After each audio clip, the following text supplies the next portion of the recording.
Good morning, everybody. Welcome to Ray's Garage.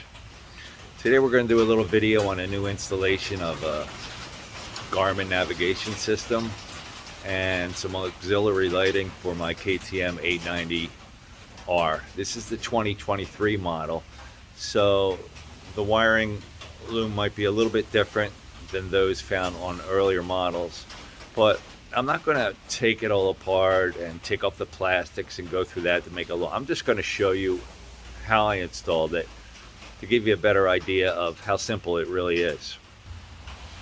I chose the Garmin XT, and its mounting location can only really go in one place, and that's above the existing instrument cluster. There's just not enough real estate on these handlebars to put a RAM mount. As you can see, I got a GPS remote, a GoPro remote right there. I got my phone holder.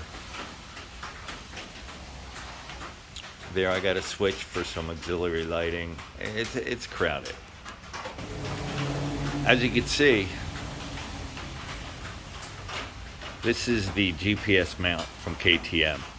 2 screws, zip, take off the cover, put on the new mount.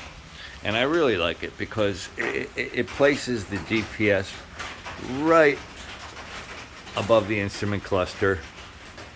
And it's really cool that you pull it into one side like that, and then you can move it up or down. You let it go and it locks in place. That way you can tilt it up if you're standing, you can tilt it down if you're sitting, or you can keep it right in the middle. I think this will be, I'm going to line it up exactly with the existing instrument cluster. Running the wires could be a little bit complicated, depending on how you do it. Now, I've seen a lot of videos and read a lot about guys taking apart the entire forward dash unit in order to hide this wire right here and bring it down into the compartment where the accessory wires are. I chose not to open this up or take the headlight out or go in behind here. It's just too much. It's overkill. I just wanted a clean wire coming down.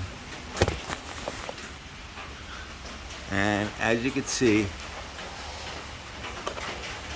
I entered the back of this cavity where the accessory wires are located.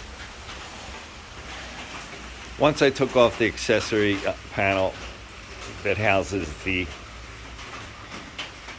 turn signals, it was just a matter of pulling this cable through the hole that I drilled on the bottom of this accessory panel. This way I'm not making any holes in the top of here. I'm not using this plate. I just got a rubber grommet in the hole. I fish the wire through the rubber grommet. If I ever decide to relocate or take off the GPS for another bike, I can always just pull this wire right out of the grommet, and then they sell rubber caps that you could put in place of it. So to me, that was the best alternative. Here's a better look of where the wire enters the accessory harness wires on the right side cavity of the bike. And of course, I use the accessory 2 because I want it to operate only when the ignition is on. Now that I have the GPS mounted to the front accessory 2 switch or harness, I didn't want to put anything else on that accessory 2. There is an accessory 2 coming from the rear of the bike, which is on a separate circuit. So I preferred to split my devices between accessory 2 in the front and the back. So I went out and I bought auxiliary lights. They're 2-inch cube. I got them off of Amazon. Not very expensive. As a matter of fact, very cheap. They just didn't come with all the bells and whistles and the different modes, which I really think is frivolous and over the, over what is really necessary. I just wanted fog lights or ditch lights so that I could see deer on the side of the road. They don't have to be too bright. And of course, these lights came just with the harness, the power lead coming from the light. So it was up to me to buy some cabling and a switch to control all this. I chose this simple and inexpensive, but billet aluminum, weatherproof toggle switch. It's powered so that when you turn it on, the switch actually lights up amber yellow. When it's off, there's no light at all. Now the trick was coming from the accessory 2 harness in the back of the bike, which wasn't really too hard. Bringing that power all the way forward, following these harnesses, going up under the tank and coming out.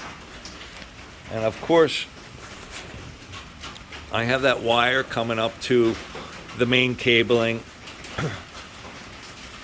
and from there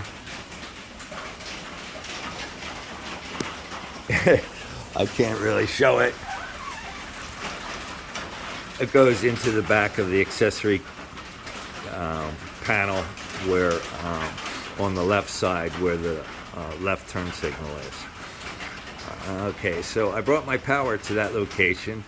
It's less crowded and it worked best for me. All in all, I don't think that wire coming down there or the wire from my GPS is all obtrusive. It doesn't look too bad. It looks pretty neat anyway, as a matter of fact. Wiring this way means that you have to bring your power to the inside of this housing right here. You also have to bring your switch cable right here into the housing as well. Then of course you're going into the switch with your positive side of the cable, and you're coming out of the switch and going into your auxiliary lamps.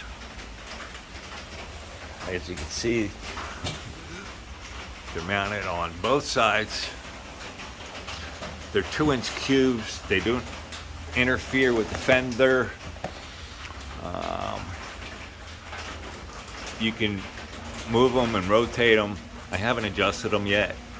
But what's really cool is KTM anticipated this and they put little tiny holes, 2 holes in here for their OEM auxiliary light setup that you could use as a reference. There's a hole here and a hole here. I use the inside hole because I only needed 1 bolt to secure this to the plastic. And then what's neat is you can run the cabling from the light to a pre-made hole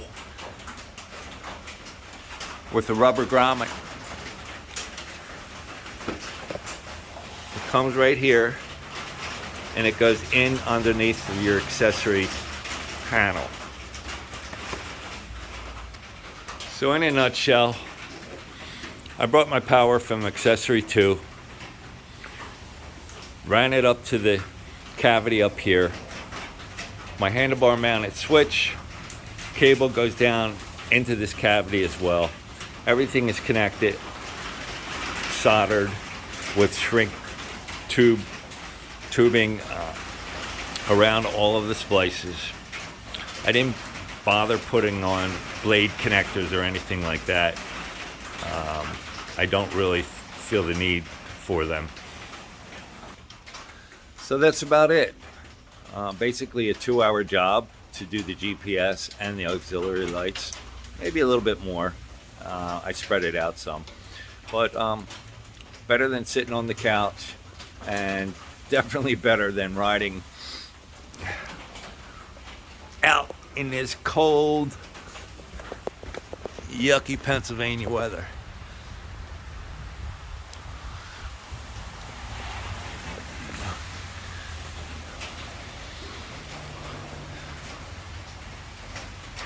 To me, wintertime is kind of like a recess.